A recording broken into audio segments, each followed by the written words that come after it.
because I took some time to evaluate the experience, I've actually learned several lessons, and I'm learning several lessons right now.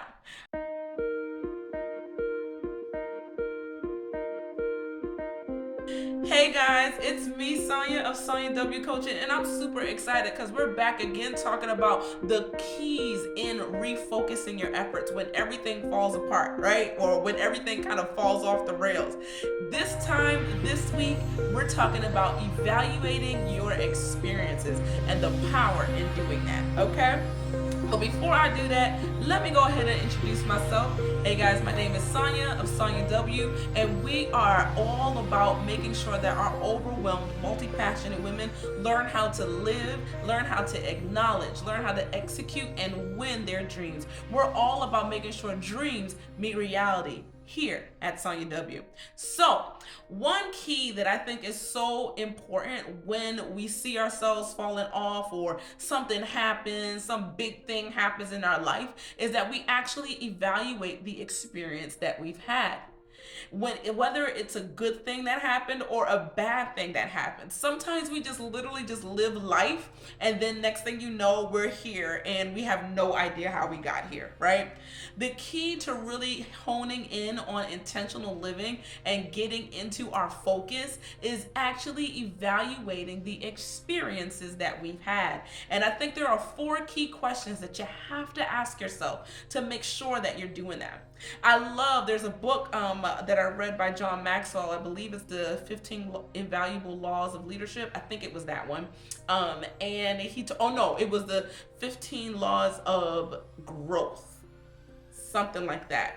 I'm going to figure it out and I'm going to put it in the link below. But anyway, this book was major for me. And in one of the chapters, he talks about evaluating experience. He talks about how how people say experience is a great teacher, but that's not actually the truth. It's actually evaluated experience that's a great teacher. Okay, so I think there are 4 questions that we can ask ourselves to make sure that we're evaluating those experiences that happen in our lives, whether them good or bad, so that we can actually maximize what we've learned and learn how to focus again on our intentional living journey. So let's get into it. The very, very first question is, did you actually accomplish what you set out to do? Why or why not? Now, it's kind of weird to even think about asking that question because I think there's value in evaluating good experiences and bad experiences. What happened when you hit that goal? What did you actually do to make sure that you got that goal or had the experience that you desired? Or if you didn't make the goal, what did you do to not make the goal? What was actually your experience? What happened? Did you actually accomplish it? What are we talking about here? Basically, is what this question is about. What in the world are we talking about? After we figure out, did we actually accomplish the goal? Did we actually accomplish what we set out to do? Then the second question is, what good came out of this? What can I be thankful for in this experience? Now, I know that seems kind of weird. Like, why are we caring about what good we can come out of an experience, particularly bad experiences, right? But the whole point to this is to really get our mindset in the right frame. It's so important that we have a growth mindset or a mindset of the ability to change when we go into evaluating experiences. If we don't figure out how we can evaluate or move past an experience, when it's a bad experience, it's gonna be kind of hard to try to figure out lessons from that, right? Because you already in a funk, you already upset, you mad that you didn't make the goal or hit the thing.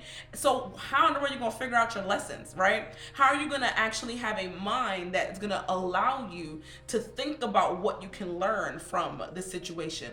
Or you did well and you made the goal, and all you can think about is, yeah, I did it, I'm the bomb, right? And you haven't grounded your thinking into something solid. So I kind of throw in that question of asking, what good came out of this, or what can I be thankful for, so that we have a mind, our frame of mind is already set on growth. Our frame of mind is already set on looking at the whole landscape of the experience that we had, and also looking at it in the right frame of mind. So it's so key to ask that question: what good came out of this?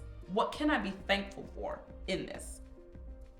Then the third thing is where we actually get into the nitty-gritty. It's time to figure out lessons that we can learn from the experience that we had. So that third question is, what lesson can I learn from this experience? This is the time where you take a moment to look at what happened. Seriously, look through all the things and figure out, okay, is there some pithy statement, or is there some things that I can kind of like point to that I can grow from in this experience? If you actually hit the goal or hit the thing or had a good experience, what are some lessons that you can learn from that good experience? If you actually hit the goal that you desired, what life changes did you make to make that happen? Because sometimes those lessons that you learned or those things that you did can be translated to other goals or other desires of your life. And then if it was a bad experience, then asking yourself what lesson you can learn can show you things to avoid, or show you things to kind of break through to actually win in the next goal, or win when you try this goal again. So one thing that is actually pretty recent, it's a pretty recent example, so I'm going to use it, and it's about me and my goal to actually run a 10-minute mile. Now, the funny thing about this is that before I made this goal, I don't think I've ever even ran a mile fully, like straight out ran it. So this goal was probably a little too lofty to begin with, but that is what it is, right? Well, at the beginning of this year, I had this goal to run a 10-minute mile. I got a treadmill. I had a little plan together, how many times I was going to run every day, what I was going to do, all these type of things, right? And then like 3-4 weeks into it, I hurt my knee. I tried to push past it. I tried to well, maybe if I just rest a little bit, I'll be able to get back in there. Child, listen, no, it ain't work. That didn't work either. So then I actually had to slow all the way down. I actually had to stop and get physical therapy and do all the things, right? But because I took some time to evaluate the experience, I've actually learned several lessons, and I'm learning several lessons right now. A couple of things that I've learned as I evaluated the experience was that, one, I can't jump into things quickly. Sometimes I have to really take some time. Well, number one, evaluate exactly where I am before I can move forward. That was the very first thing that I probably should have took a little bit more time with. How much can I actually run? What's going on with my muscles? How do I feel? What are all those things, right? Second thing that I learned, I learned a lot, okay? Is to go slow.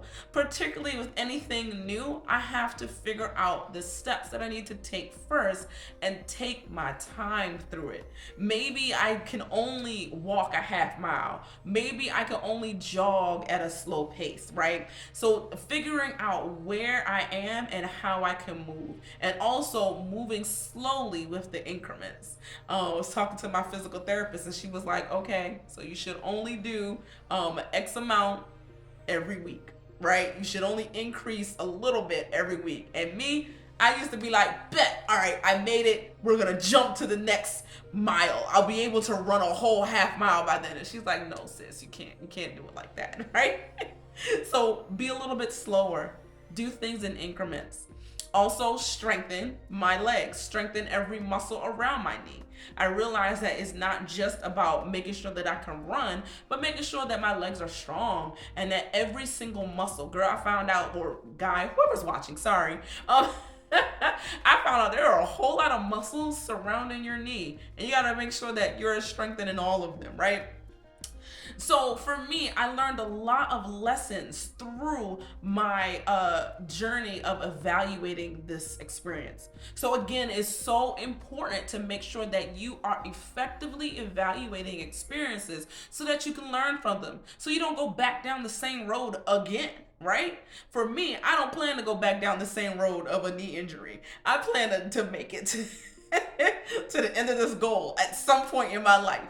And the cool thing about that, about intentional living, is that it's not that I must hit this goal, but that every single step that I'm taking takes me closer to my vision, the desire of my heart, right? So that's that. Make sure that you are asking yourself, what lesson can I learn from this experience? And now for that last question.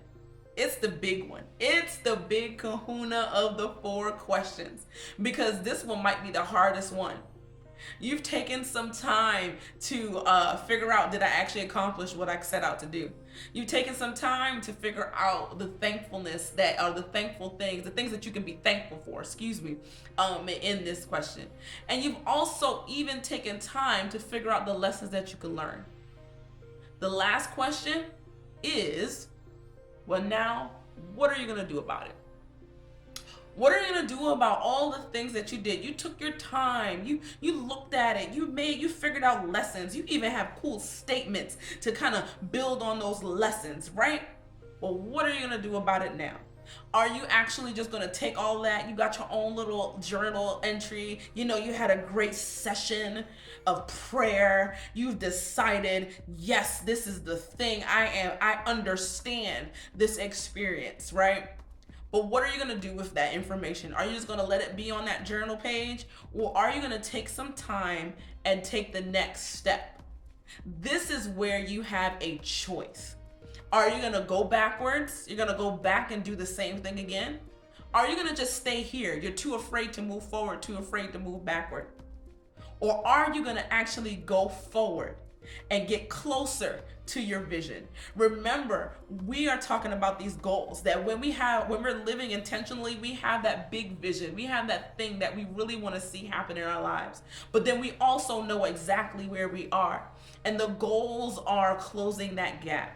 The things and the decisions that you make every single day are closing the gap between your reality and your dream. And it's time for you to decide, what are you going to do about it? Okay? I hope that you are going to take a step forward. I hope that you're going to take these lessons and decide that you're going to do something about your life.